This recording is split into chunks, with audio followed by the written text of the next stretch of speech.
Definitely, this is the last time I enter Miss South Africa. I was actually going to ask. I was like, girl, again?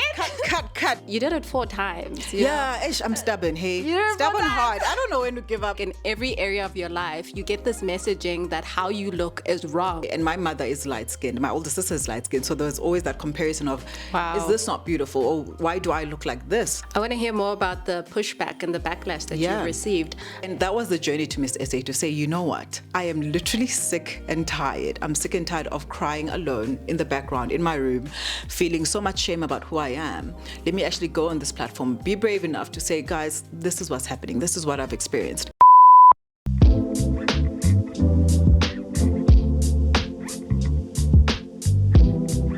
Hello everyone. Welcome to According to B, the podcast where we talk all things life, love, and everything in between.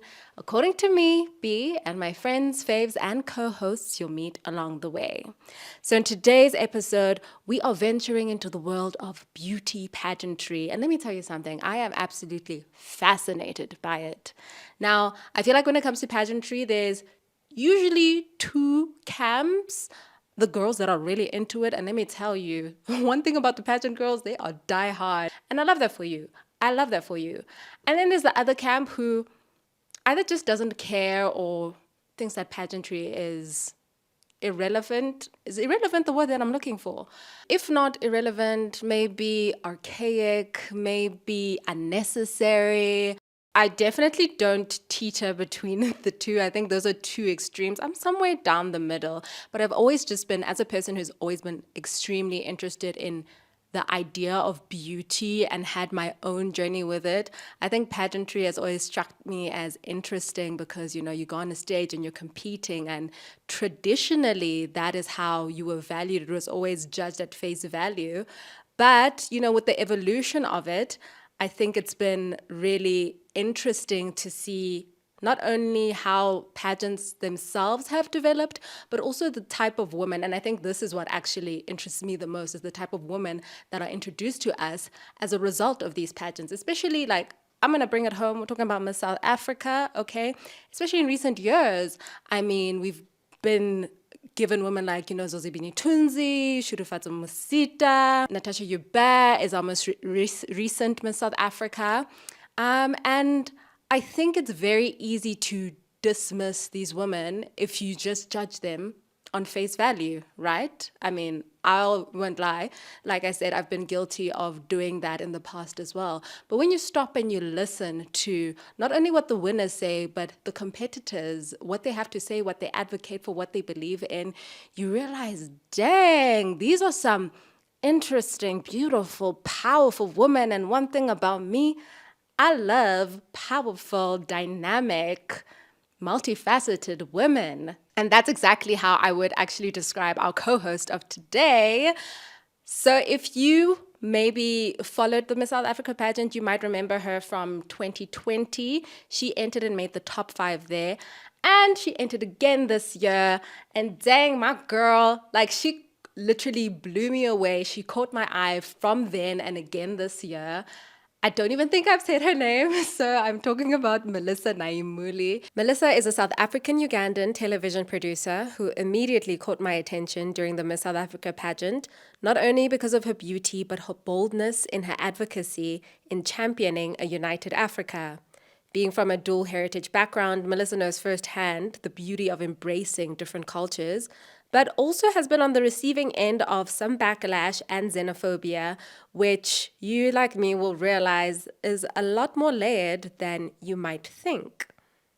So listen, I've said a mouthful. This episode is clearly jam-packed. I really enjoyed it, and I absolutely can't wait to share it with you. So we're not going to wait any longer. We're going to get right into it. This is Beauty, Pageantry, and Identity, According to B and Melissa Nayimuli. Y'all, we got some royalty in the house. Get into it. Royalty for gang. No, honestly, I'm already living in, maybe it's my delusional side. Okay. Already speaking. Where are you? I am already past Miss SA, past the final. Okay, let's go there. In my mind, you're my queen. Okay, let's go there. I think I want to settle in that state. I'm good I think so. All right, cool. Obviously, when people are tuning in, it's a couple weeks before the big day, which we're going to get into. But let's check in. How are you doing? right now, and I always take it day by day. I am feeling very happy. First of all, this is such a positive, beautiful space. I am so happy to be here. Yeah. Anxious because, like you said, the competition is a few weeks away, so there's a lot of planning and things happening in the background. But today, I'm feeling good. I'm sure it's so busy, but funnily enough, you're like, oh, I'm so stressed, but you're just so calm. Oh, I love that. I act well. Maybe I should be in front of the camera now. This is the regal thing I'm talking about. Well, you're like, fake it till you make it, fake it. But yeah, no, it's been good. And I think more than anything, it's almost happy stress, if that makes sense. Yeah. It's, I'm stressed about things that, have been a dream for a very long time, and I'm going for that. So I think I'm feeling good in that sense.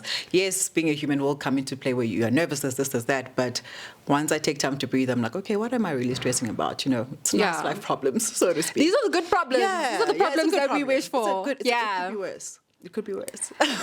But like we said, we're in that positive mindset. Space, we're in the winner's circle already. Okay, all right. I'm going to sit on this couch forever. Thank you very much. Yeah, get comfy, girl, because we're going to get into the nitty gritty. Okay. But before we do that, we actually just came up with a brand new segment. Okay. Okay. You're like, now what's going on? Oh, no. Okay. No, it's just for, people to like kind of get to know us. But it's like an icebreaker, but not really. So we're calling it 10 out of 10 recommend. So going to give you a couple of different categories. Okay. And, we'll just go back and forth, share in each category, what are we loving right now? What would you recommend and why? Okay, cool. All right. Love it. Top of your head. Yeah. Beauty, 10 out of 10. What would you recommend? What are you loving right now? Not even a joke. I'm loving the Fenty glosses. So obsessed with them. I actually need to go get that chocolate one. I've seen them all over TikTok, and I'm like, yo, insane. This is looking good. I need that. Yeah. I think for me, I said this earlier, but I'm really into graphic liner. I don't know if I see you, girl. I see you. Oh my God, I see you. The wing is so hard to execute, but I'm winging. But you're winging. I'm winging. So I'm like, okay. You're winging. I've been doing the black for a while, but now I'm like, okay, I want to put in some color. Also very Barbie theme. I love you. I love you. Hi, Barbie. All right, beauty, fashion. I love the look. Thank you very much. Yes. Tell us, what are you loving fashion-wise? Currently, because of the season, I never used to be a stockings girl, and I'm a stockings and ankle boot girl. Yeah. Literally every day, any day you catch me, I'm in that. You are rocking it. I think my fashion pair would go really well with the stockings and ankle boot. Yeah. Which is a good leather jacket. Oh, yes. Yeah. I actually need to get one. No, I've got it's not mine, it's my friend's, but my friend's is mine. She borrowed me a leather jacket, and it's a really long black one. Are you keeping it? Are you that friend? I am that friend. That's why my friends will not let me do anything. I am that friend, unfortunately. Are you that friend, or are you the friend that returns? I return stuff. Oh, that's good. I'm a good person, okay? I'm a good person. I'm not sure about you right now. You're better than me, girl. You're better than me. All right, category 3 is our domain. Movies, series. Ooh. What are you enjoying? Literally any time of the year, you will catch me watching reruns of Friends. Okay, it is such really? a Are you a weird Friends thing. girl? I'm a Friends girl. It calms me down so much. Where I could be getting ready, I have Friends in the background. Even if I'm not actually actively watching it, I'm playing Friends. Wow, I could never really get into Friends. I'm going to be honest, but Friends people they really love Friends. I'm in it. Friends and The Big Bang Theory. My go-tos. Melissa, we're so different. Okay, that's fine. We're so different. Like, if I had to think of my favorite friend group sitcom, I like A New Girl. Oh, yes. Did you watch New Girl? Couldn't. Okay. Couldn't. So it's we're fine. not having Let's just series. agree to disagree, So what are you watching now? What am I watching? Yeah. Okay. I don't know if you're into, like, how much beyond like South African and American stuff. K-dramas, are you going to say K-dramas? You need to get into the K-drama world. That is something else I tried, couldn't get into it. No, I'm going to give you a list. Guys, to those who are listening, you need to watch K-dramas. It's weird. I think once you get over the subtitles, and especially if you really enjoy stories, they're just so good at storytelling, the shots, but you need to find the right one as well. Okay, let's talk after this. Maybe. We're going to talk. Maybe. Yeah. I might consider it. Yeah. Okay. Cool. And then our next one is called like internet stuff. So online, maybe it's social media, maybe it's a podcast, maybe it's something from the internet that you're really enjoying. Maybe it's an app. Yeah. What is your internet stuff go to? I am currently enjoying, don't know how to use it, but TikTok. I swear the content over there is insane. I can watch anything and everything, and I'm like, who are these people? Where are they? TikTok what is is so going addictive. on? Love it. Love it, love it, love it. Absolutely. I love how you're like, I don't know how to use it. I really don't know how to use it. Yeah. I've got an account, and it's got probably 4 posts, the most random stuff, but I'm learning. But don't you guys really need to, in the Miss SA thing, don't you guys really need to get into social media? That's the stressful part where I'm like, guys, I need to learn. And right now it's Facebook and Instagram. Those are my go-tos. Not safe Facebook, space. child. Not but it's a safe Facebook. space. Oh my God, you're judging me. I'm sorry. It's okay. I'm sorry. Me. But no, I know what you mean, though. Yeah. I have to agree with TikTok. I absolutely love TikTok. I also don't really create that much, my personal account. But TikTok is Viewing crazy. purposes. There's so many different things. Yeah. So, and there's a lot of K-drama recommendations there. Okay, we're going to talk about this K-drama. We will. Okay, cool. Let's go. And then our last one, number 5. What's our 5th category? What?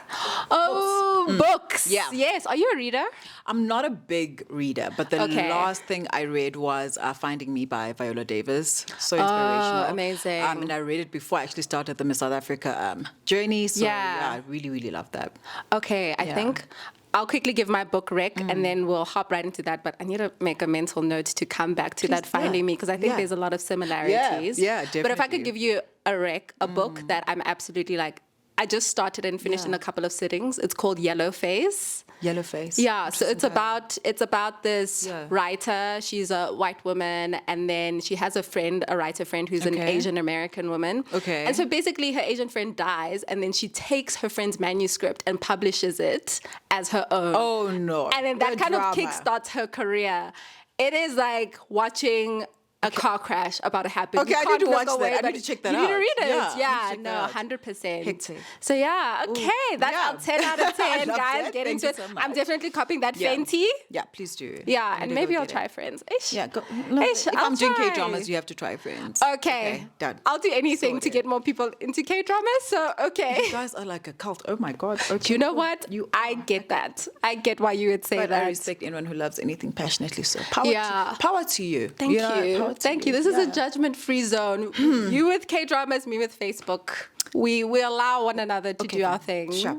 I love it. All right, and now getting into you, Mel. So as we already spoke about, you're part of the Miss South Africa pageant, but I mean, in this conversation, as I told you, I really wanted to just get to know you beyond the pageant as well.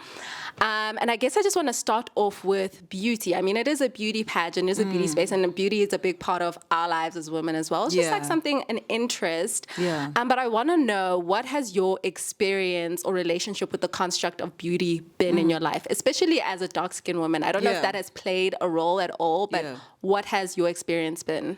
Geez, I really think it's been quite a roller coaster ride growing up. I mean, I'm 27 years old now, but I can confidently say for half of my life, it's been very up and down. Now I'm very proud of my dark skin, the melanin, that's where we're at. However, growing up, it was very difficult. I don't know if you can relate, but when we were younger, number one, you're dark-skinned, and then you're skinny. It was never a comfortable conversation. People would always judge and be like, oh, something's wrong with you. Maybe eat more. Maybe use this or maybe use that. And outside of just the home, even at school, with friends, it was always a conversation. But I think the most painful one for me is when you go to family, extended family. There are those conversations where there's a gathering, and there's a comment here thrown by an aunt or an uncle here and there, and they think it's harmless, and I don't know, maybe it was just that they think it's just, it's what we say anyway, so it's okay. But I realized as I got older, those things kept ringing in my mind for years after that, to points where, and my mother is light-skinned, my older sister is light-skinned, so there was always that comparison of, is this not beautiful, or why do I look like this? So I struggled quite a bit in understanding who I was and accepting who I was, confidently so. But I'm very happy to say, 27 years old now, there's nothing I'd want to change, but it was definitely a big struggle, No, I completely agree and can relate. I mean, it's almost like in every area of your life, you get this messaging that how you look is wrong. Absolutely. Whether I remember very vividly at school, boys, whether it's from the boys being like, oh, you're so ugly because you're so dark, you know? And you'd have to kind of brush it off and laugh it all, but that really hurts. Or even other girls, I could see, like they wouldn't want to play sports or swim or whatever because they're like, oh no, I'm going to get dark. And it's that subliminal messaging. Yes. Or stay out of the sun, you're going to get dark or whatever. And I'd be like, guys, to us, it's not just a throwaway comment. That was real. And you go back and you look in the mirror and you're like, oh wow, this is wrong. And you understand it as wrong. And something even as silly as dating. I remember in high school, my friends were, beautiful girls, but the one thing that stuck out was they were lighter than me. And when they got the attention from boys, I thought, okay, it's because I'm dark-skinned. That's why I'm not getting it, or whatever it may be. So it was very unhealthy for a very long time. It was very unhealthy. That's such a real conversation and a real point you just made, because I actually had a conversation with a friend of mine who's lighter skinned, but she didn't grow up in South Africa. Yeah. So even though she's lighter skinned, she was, as the darkest person, she kind of had that similar experience. But coming back to South Africa, she was really shocked at how desirable and how beautiful she was.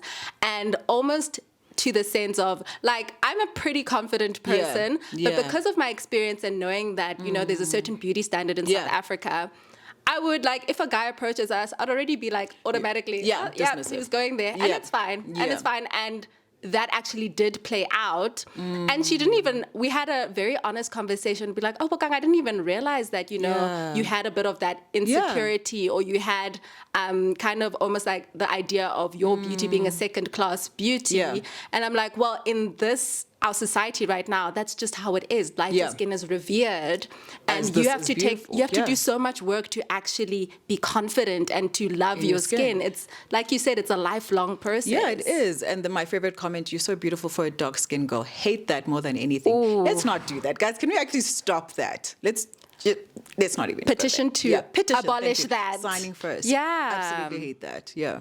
So Mel, I mean, now you say that you're 27 years old and you wouldn't change anything. Yeah. What was kind of that turning point? How did you get to this place? Yeah, and I really do salute my my family, but more especially my mother, where she reinforced that you are beautiful regardless. And I think for me, it really did start from an inner journey. There was a lot of work done, whereby my father, he is Ugandan, and he's very dark. He's a very dark-skinned man. So there was also that comparison of, oh, man, I'm dark because of my dad. And not liking myself was also because of the struggles, which we'll get into. I faced with, xenophobia, and growing up in a multicultural home where I couldn't hide away from this Ugandan side of me because I looked like it. And people always said, oh, you looked fine, you look this. So me not accepting, my beauty, so to speak, was also not me accepting who I was. So it was a big journey of that, where identity came into play, wanting to hide away, trying to be someone else and trying to force that. And it was only when I really got into it in Miss South Africa 2020. And that journey for me was probably one of the most impactful I've ever had. I did not win in that sense of winning the title, but it really got me into a whole new journey of really finding out who I was and accepting who I was. And I talk about that because people say, oh, no, but you entered Miss South Africa. You knew who you were. You're confident. And I'm like, that was actually a big life lesson for me, because looking back now, I was almost entering the pageant to get validation, to say, yes, you are beautiful. Who you are is okay. It's okay to be half Ugandan, half South African, where when you speak from a place of pain, that's what you're going to reflect. So I was also trying to convince myself, this is okay.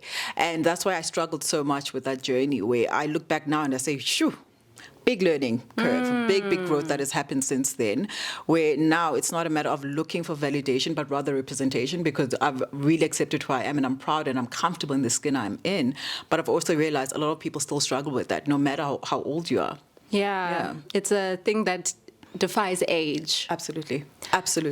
I mean, getting into Miss South Africa, was that always a dream of yours to go into the... Not that long. I'm laughing at this question. Yeah, no, I'd really love to know, because with some girls, ever since they were young, either they started in the pageantry space very young, and they always dreamed about being Miss South Africa when they grow up. And then with others, it's just, something that kind of happened. So I'd love to know, from your experience, where did this even start? I'm laughing because it really does take me back. Miss South Africa, I remember back in the day. I used to watch it on TV like every other girl and just be like, okay, cool, they're so pretty, whatever it is. To a point where there was a time in our family where we didn't have a TV, but I'd always make sure I watch it, where I'd go to my mom's friend's house and I'm sitting there watching Miss South Africa. So I kind of grew up being aware of what Miss South Africa was. And my mother did put me into school pageants when I was young, but I only did one, really. So I did that. However, I've entered Miss South Africa 4 times. This is my 4th time. Really? So let's talk about that. Whoa, please. So the first 2 times, I will not even lie to you, I did it because people said I think you can, because you look like this, or you kind of skinny, or you kind of have this look, so maybe do it. And that was so wrong. And so I went in there thinking, okay, cool, they said I can. They said I'm pretty enough, and that's what they're looking for, surely. So if they say I can do it, maybe I can just walk up on that stage and be Miss South Africa. So thank God I did not, even make it through any round in the first 2 times I entered, because it was for such inauthentic reasons. Number one, I did not understand what I was doing. I did not understand why I was in Miss South Africa, and more than anything, I did not understand what it was about and what the organization was trying to achieve. And in 2020, I'm like, oh, thank God. The entries changed, how they did the entries changed. So previously it was like live auditions where you would walk into this room. There's like probably 1,000 girls. And you walk in, you have to walk the ramp, introduce yourself, and that was it. And they would kind of judge you from there. And then you would be selected to proceed to the next round or not, just based on that. Sure. So the first 2 times didn't make it. And I was like, okay, cool. Number one, I don't know how to walk. I'm not really polished as a model. I'm just winging it here. And in 2020, they changed the entry completely, where they said you have to submit a social media entry telling us who you are and why you want to be Miss South Africa. And that's where it really changed for me to say, okay, cool. Now I can actually show who I am and speak about what's important to me. Because before that time, I think I was 21, life had really started happening, and I was getting very frustrated with the way things were moving. The 2008, there was big xenophobia in South Africa, and my family was directly affected by that. And I think I entered saying that, you know what, guys, this is a problem. And it's such a sensitive one, because no one wants to talk about it. And if you dare speak about it, you kind of already, banished. You're like, oh, you're an apologist for this or for that. So people kept quiet. And it was so frustrating for me, because I kept thinking, it feels like a problem that we only face as a family. No one wants to talk about it. And more importantly, there's nowhere to turn to. Yes. There's nowhere you can go to speak about this. There's no one who can help you, because no matter who you go to, they'll always ridicule you to say, oh, yeah, but you guys do this. But all of them are like that. And that was the journey to Miss SA, to say, you know what? I am literally sick and tired. I'm sick and tired of crying alone in the background, in my room, feeling so much shame about who I am. Let me actually go on this platform, be brave enough to say, guys, this is what's happening. This is what I've experienced. Yes, this is not to say all South Africans are xenophobic. Absolutely not. And I think that's the biggest challenge, where people misunderstand what I'm trying to say, to think I'm saying all South Africans are xenophobic, and that is not the case. But it's saying there is a problem. Let us talk about it so we can, take measures to deal with it. Yeah. So that's kind of where it all started for me, where I said, now I've got something to say. I've got something that's important, and it affects more than just me, some friends around me. And that was the journey into Miss South Africa, to say, okay, cool, let's deal with this. Let's talk about it. And it was scary, absolutely terrifying. I can imagine, because also, the nice thing about the previous selection phase is that it's private, you know? It's private. When you win, if you get in or not, no one has to know.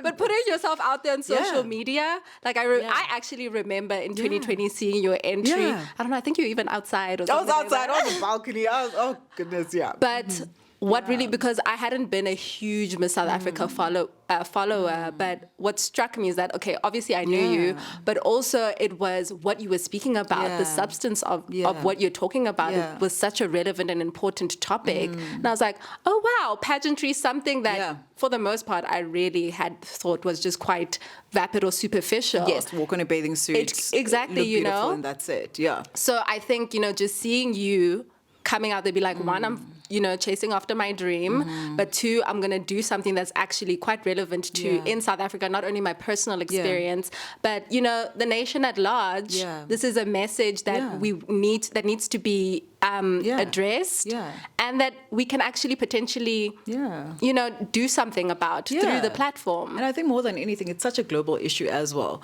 And another turning point for me was watching Zozi, to what you said of, you thought it was just superficial. Zozi got on that stage, and for the first time, I looked at someone, and she's beautiful, no doubt. Gorgeous. I'm a fan. I'm super obsessed with her. Same. But for the first time, I literally just listened to what she had to say, and that's what drew me to her, to say, wow, look at her. She's not that much older than me, but she dared to be bold and to stand up here and to speak her mind, and people respected her, not because of what she looked like, but what she wanted to say. And that's what Miss SA has done kind of over the years. It's such an empowerment platform now, where literally everywhere I go, I'm like, it's not a pageant anymore. It is an empowerment platform where they do give women a space to speak about important things. And what was often seen as just superficial, and this is all it is, people actually listen to what we have to say. Now we're judged on what are you saying, what are you about to do, what are you about, and why should we care, honestly? So I really respect the platform for that and what it has given me, and it is very much empowering. Also, as an individual, to say, wow, okay, cool. I did it. I was scared, but I did it anyway. Yeah. I think that is like really inspiring to me, you know, taking that step or that leap of courage, even though you're scared, you don't know what's going to be on the other side of it. But also the fact that you did it 4 times. I'm stubborn, hey. You're stubborn hard. I don't know when to give up. I'm like... No, that's good. Yeah. But I think it also speaks to... Maybe a lot of people can't necessarily relate to entering a pageant, but they can relate to wanting to do something and maybe trying and it doesn't work, and trying and it doesn't work. But it's the power of timing. And once you are aligned with a purpose, with, you know, actually a mission, and maybe just done a little bit of growing, then, absolutely. you know, God was like, okay, Melissa, it's time to go. You know, not now, but let's open the door. Yeah. Just a little bit. I do have a very stubborn heart. And what you said is so true. Purpose is everything. And I think definitely this is the last time I enter Miss South Africa. I think I was actually going to ask. I was like, girl, again? Cut. I'm good now. I think more than anything, I have fulfilled my purpose. And what gives me peace this time is, regardless of what is going to happen or what has happened, now we're in the future. Yes. I'm so grateful for opportunities like this where I can sit and really speak and advocate for what I want to do, because that is the essence of my journey and where it begins, to say, why did you enter in the beginning? What are you trying to do with it? And the fact that I'm able to do that, crown or no crown, is so special to me because it's fulfilled. You know, it was not about a crown. It really wasn't. This is just so many apologies that needed to be given, and I'll speak about that later. Okay. And I've done it actually on the episode, I think it's episode 4 of Crown Chasers, where we'll talk about that. I want to get into Crown Chasers. We'll talk about that. Yeah. But so many things needed to be said and done with regards to this journey. And whether I touch one person or 10 or 50, that is enough for me to say, you know what, at least I did to try and do this. And there's been a lot of pushback that I received. And you cry, you know, you cry. I cried like a baby within this journey. And Zozi actually gave me advice. There was a time we're filming. And I broke down, literally broke down as they were about to say action. It was such a mess. And I went backstage and I was just literally like a baby, crying. And then she came to me and she said, you know what? I understand why you're crying. I understand the journey you've been through. Mine is not the same, but I understand the feeling of not belonging or people not wanting you in a stage such as this. And she says you almost have to be a sacrificial lamb to say that, you know what, standing up for something does not mean it's easy. It does not mean you are strong and you're not going to fall and break. She says, do it. If you need to cry, go cry, but then come back. So that's what I've been practicing now, to say, okay, we're weak. Let's go take care of that, because you also can't ignore your emotions. And then you come back and do it. And it really taught me how to be a human being. It humbled me. Because before I thought, okay, Mbogo, this is me. Yay, power to she, you know? Until I was like, no, babes, calm down. You know, be human. You are a human being, and it's going to hurt because it's important and it's real. So I've cried quite a bit, and I needed to let go of those emotions and to deal with them. And now we're here. Now we're here. Now we're here. So Mal, I mean, you touched on Crown Chasers a little bit, and that's a new addition to the process. Yeah. Before we get into that, I just want to know, well, I mean, this could really lead us into that, but what's kind of been the biggest differences between being in the pageant back in 2020 and now, other than the pandemic, you know? I think now it's definitely more challenging. So the idea behind Crown Chasers is that viewers get to see how the organization or the judges select a Miss South Africa. We kind of go behind the scenes as to what does a Miss South Africa do on a day-to-day basis. So we are tested on real-life experiences of what Miss SA would go through, such as networking challenges, speaking challenges and things like that. And there are resident judges who kind of rate us based on that. And every episode a girl is eliminated, which is very different from last time, and more I think, emotionally challenging, because now you're thinking, oh snap, I'm in this training, then it can end just like that. But also very exciting, because it does give you a real life experience of what it is you're going to do, because essentially Miss South Africa is a job. It is a job you're applying for. And most of the time people don't understand what it is, and especially the public, to say, who is she? What is she doing? What is she about? So I really love the behind the scenes take that it has given viewers and us. It's been hectic, but you know. we're here now. I saw that you won the networking challenge. I did. That was the first episode. I watched it. Yeah. I think it was really nice to actually have that behind the scenes look, because you do wonder, what does a Miss SA do? Yeah. And you sometimes think, I can do this. This is so It's easy. so easy. And then I watched it and I was like, ooh, what would I say in networking? This is what I like. And it's so funny. On that day, me and Nande, we were in the car on our way to the challenge, and we were both having such a down day. I think maybe it was nerves or whatever. So we were all putting our headphones in. We listened to music, trying to calm down. So I walked in there thinking, oh my goodness, how am I going to do this? And as soon as those doors opened, I was just like, let's go. We just talk the talk and talk about you. And I was like, let's just be Melissa, literally. And that's how that went down. Yeah. And what's been kind of a highlight for you in the Crown Chasers process so far? Yeah. I think definitely what we spoke about now, episode 4. Episode 4's challenge, we had to do a TED Talk. So basically the topic was my heritage, my home, and they wanted us to give a talk about who we are, where we come from, and why we're on this journey. And usually when it comes to presenting or talking, it's a very comfortable space for me. So I'd written cue cards. I was like, okay, cool, I'm going to do this, very formal presenting style, being like, it's fine, right? And then I walked into the room and I started speaking, and then halfway through my cards kind of fell out because the topic was so personal to a point where I did not expect myself to get to where I got to. Wow. I cried, but it was necessary. I think I needed that to happen, where literally, when you've rehearsed something, you know what you're going to say out the window, and now it was just literally speaking from my heart. And I did that, and I cried, and I said, you know what, I know this is not the criteria what they're looking for, but I couldn't. And I gave such a special message to my father, and I needed to apologize to him in that moment, and I did. And I left that challenge, I didn't win it, but I felt so good knowing that, okay, this is what this was about for me. And I think Crown Chasers has been such a personal journey where it's not linear for me. It's been a roller coaster. I win some, lose some, it's up and down. But it's also very real in that sense of it's realistic as to what this journey is. You're good at some things, you're not good at some things. And real life comes into play. So I'm very happy with how I got into this journey and how I left it, where everything was authentic. It was real. No jokes, not trying to be okay or not. And I've failed at some instances, very much so. And I've taken those losses as lessons and literally been like, okay, how do we build from this? Yeah. You spoke about apologizing, and I want to actually just find a little bit more about that because, a lot of the people probably wouldn't have, might not have catched that episode of Crown Chasers. Yeah. What was that about? So, when you spoke about identity earlier, I grew up literally Xhosa mother, South African, and my father is Ugandan.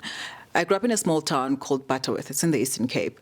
Literally, only difference is when you spoke to mom, Xhosa, when you spoke to dad, it was English. Normal life. It was chilled for us. And the friends I had around me were also from that type of family setup. So it was chilled. But then when I was 12, we moved to Joburg.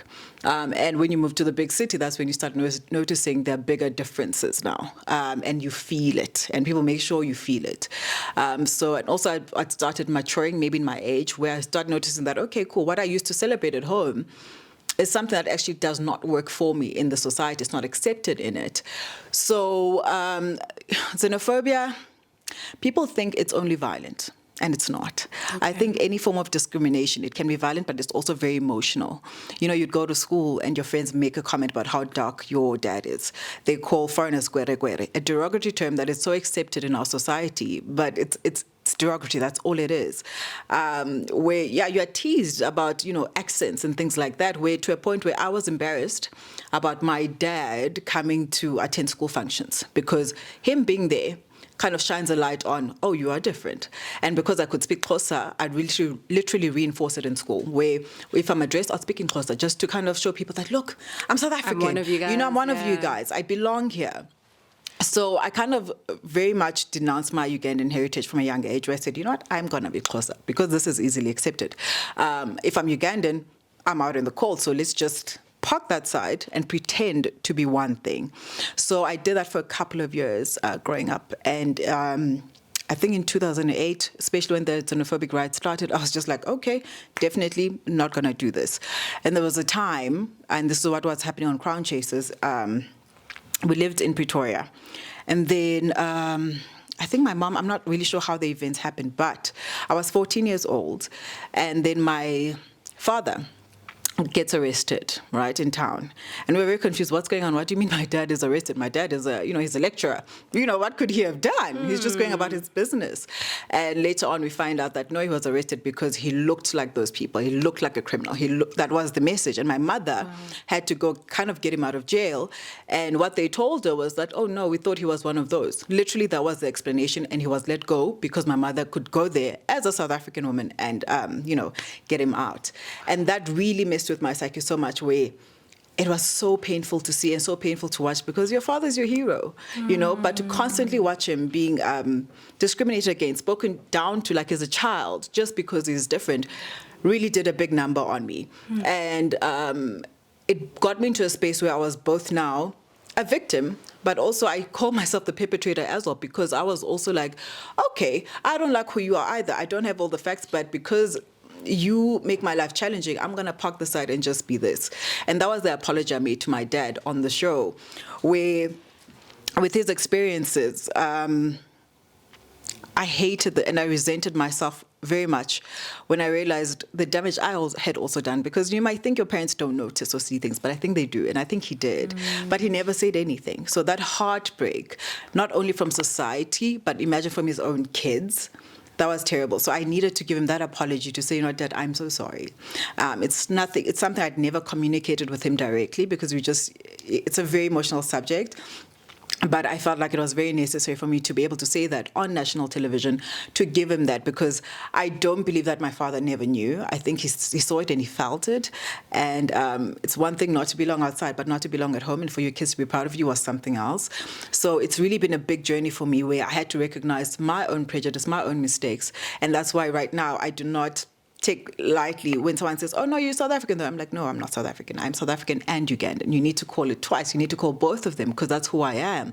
I am Xhosa, very proud to be Xhosa, proud of my mother's heritage and what she's given to me, but equally as proud for my dad's, where I will never pick a side, so to speak. This is who I am. This is what I'm about. And I show up fully as myself. Yeah.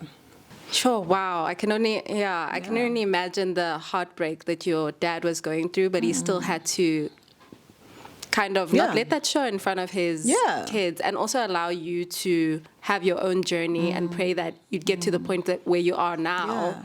And it was also really beautiful that you had that opportunity to make that, have that speech and make that gesture to your father and really dedicate that to him. No, I really appreciated that. And coming back now, I spoke to my siblings, my brother, my older brother, he's been on this journey with me since the beginning. And just finding out from him and my younger sister that we face the same struggles, because you feel so much guilt and shame. And they're like, you're not alone, we did it too. Or I also experienced this too. And it really shows how deep this goes, not being able to be yourself, to embrace your identity fully and who you are because of fear of being discriminated against. It's painful. It's like you not being told you can be you. You have to hide it. It's not accepted. So now I really speak to, my message, yes, it's about a united Africa, but it speaks to belonging. It speaks to identity. It speaks to anyone, whatever you want to be, regardless of your religion, of your sexual orientation, whatever it is, you need to be yourself, because honestly, that's how best you show up if you are you. I want to hear more about the pushback and the backlash that you received. In our previous chat, you were talking about how you had it in 2020, and then it's repeating itself again, probably even at a larger scale. So what has that experience been like? Definitely at a larger scale this time. So when I was announced as the top 30 finalist, moment where people should be celebrating, and we're all happy. And I think a few days before we moved into the Miss South Africa headquarters for the filming of Crown Chasers, I go on Twitter a random day, I'm just like, okay, cool, let me just check it out, not thinking any of it. And then I see a lot of mentions, and it's full-on xenophobic comments, full-on.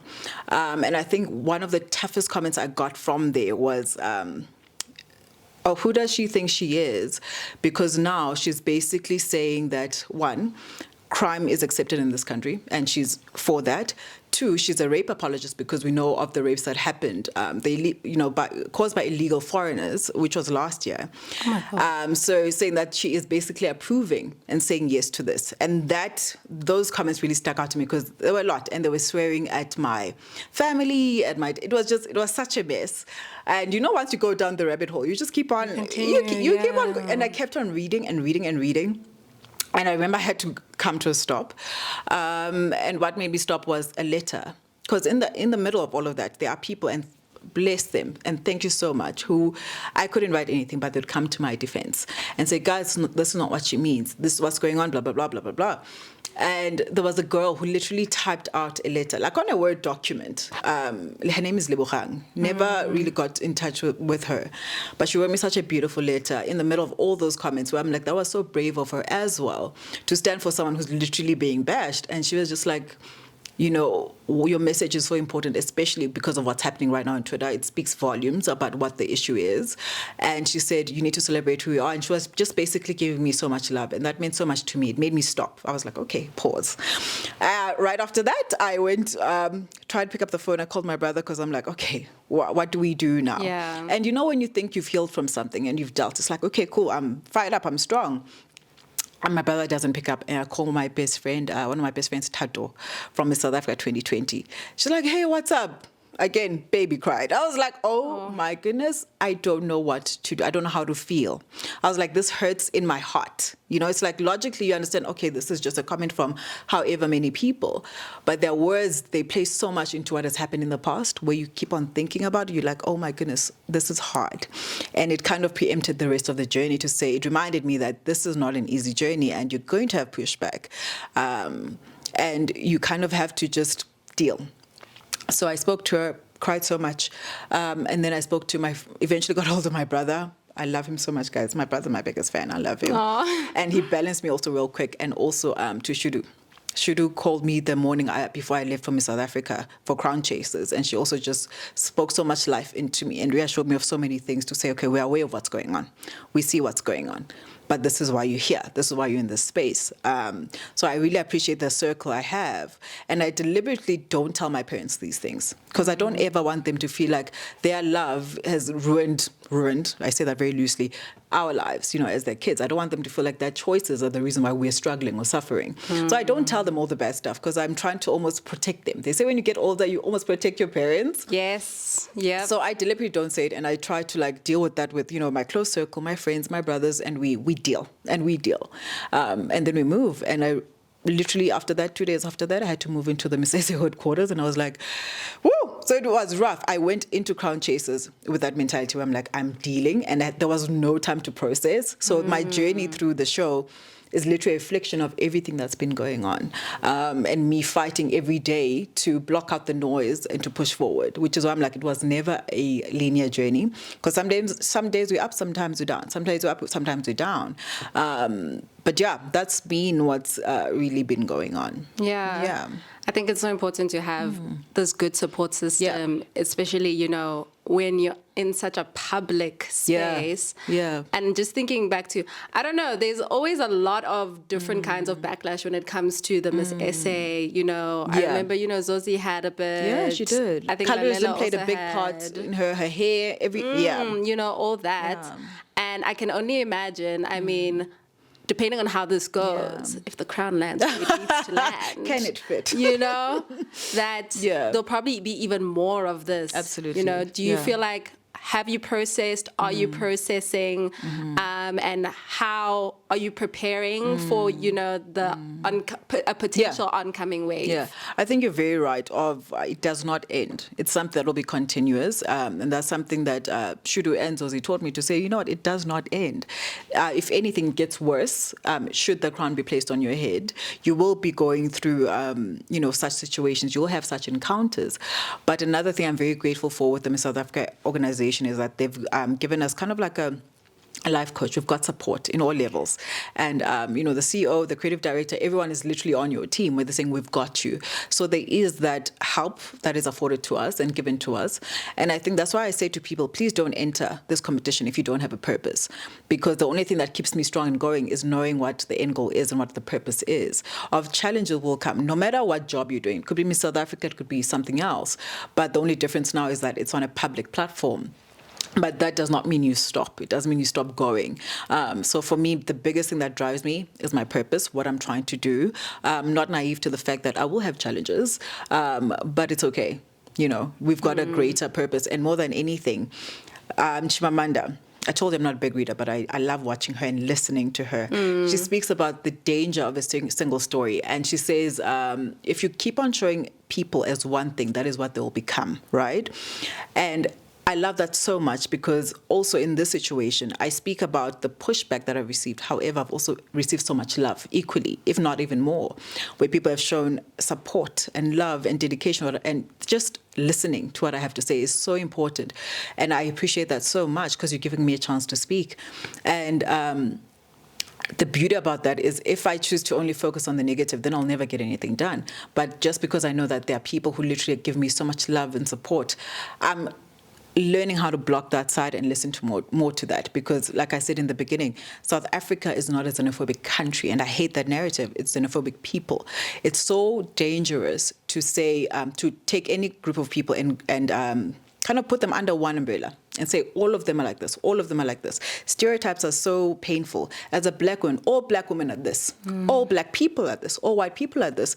That is the problem we have because people are then not held accountable for their actions. They're not held accountable for anything because now you're just grouping it as one thing, which is why even in my message, I speak about unity in a social, economical, and educational sense, where I'm not blind to the fact that, yes, do we have a problem of illegal foreigners? Absolutely. Is that a problem? Yes. There is no country anyway, sorry. There is no country anywhere that is that legalizes that it's dangerous, right? So I can't also stand on a platform like this and say something that is illegal is okay. That is not what I'm speaking about. I'm a South African as well. I care about the development of this country more than anything. But when you also say that all foreigners are criminals, big problem, because innocent people get hurt. People have gotten hurt. My father's gotten hurt, but more in 2008, a man was burnt alive, an innocent man died in our hands. So there's the problem in that to say, you can't group people and say, yes, is there a problem with crime and drugs in our country? Absolutely. Caused by illegal foreigners? Yes, there is a problem with that. And that should be solved as well. We should not be shy to also speak about that. But also violence and, is also not the solution because the innocent do get hurt. And I think things like that need to be addressed in regards to our justice system. Everything needs to kind of speak to that. But it's so dangerous to literally hold up a can and say all, because that's how people get hurt. And we do have also such a painful past as our country, South Africa, with racism. We've been through this before. And now it's even more painful where it's like we are the same skin tone, but we're discriminating against each other. We're fighting against each other. And when I speak about unity, it's that to say, guys, we are aware of the issues that are going on. However, there's so much we can do if we work together, if we learn how to treat each other with respect, with love, with kindness, and just restore human dignity. I guess I just want to, head off into closing to ask you, obviously, as we said, final night is a couple weeks away. Yeah. First of all, how do you feel? Do you feel ready for what's to come? I won't even lie to you. I'm excited. I'm excited. It's such a beautiful such a beautiful journey of really trying to get to this point and to, do and fulfill your purpose, pardon me. And I'm excited. And that's why I'm like, the only thing I need to do on final night is to make sure I don't fall on that stage. Because I know my mother will reach on the stage and yank me out of there. So I just need to make sure I don't fall, but I'm trying to enjoy every single moment and to really live in it and not think too much. So just make the best of it. And if you could say anything to Melissa right now on final night, she's about to go on that stage for the first time, win or lose, what is something that you want her to know? Sure. What I'm saying to Melissa on final night, don't overthink it. Don't overthink it. You've run your race. You have done everything you intended to do. You believe in God, so let go. Let God. Whatever's happening now, just be in the moment. Be in the moment. Yeah. We're rooting for you, my queen. Thanks.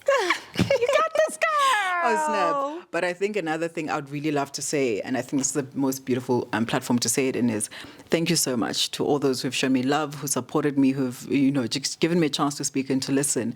And I truly do love the woman in this country more than anything, because people like you are daring to just say, let's change the narrative, let's speak.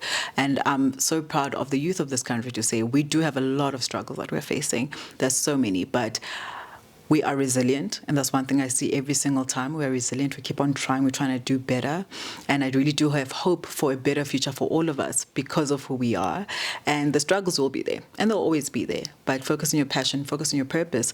And I've always said that, pray to find your purpose, but also pray for the strength to remain in it, because you will get tested every single time.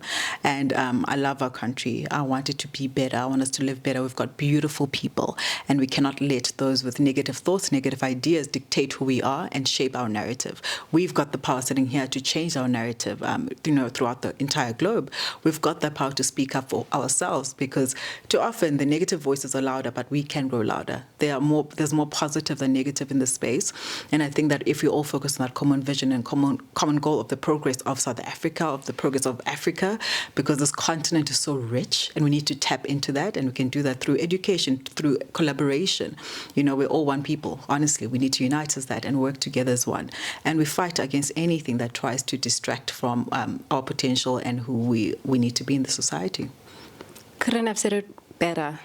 Mel, if there's anyone who, has listened to this and is like, oh my gosh, I need to find Melissa, I want more, where can they find you? I'm hoping by this time I'll know how to use TikTok, but for now, let's go on Instagram. It's Melissa Nayimuli, literally name and surname. Facebook, even though you're judging it, I'm still there, okay?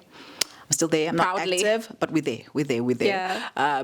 Melissa Nayimuli, Instagram. That's where I'm at. Thanks so much, Mel, Thank you for so much gracing for us that. with your presence. Thank you so much. I really appreciate it. Oh, this is beautiful. Yeah.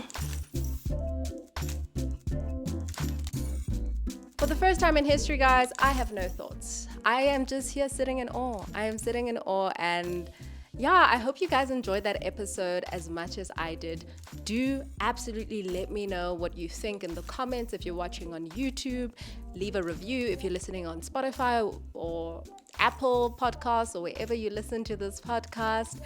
And make sure to show us some love. If you want to connect on our other socials, you know where to find us. But if you don't, it's at the @BWord_ZA on all platforms. That's where you'll find all according to B information, knowledge, all that jazz. And do keep up with Mel. She's going to be doing amazing things. She already is. She already has. And like I said, crown or no crown, she's a queen, honey. We all are, darling. And in this house, we wear it very loud, very proud, and we do it together forever. Okay, guys, so I'm going to see you in the next one. I'm going to love and leave you. And I'm going to go unbutton my pants because these jeans are so tight. I'm like, why did I wear this? I cannot breathe. So, bye.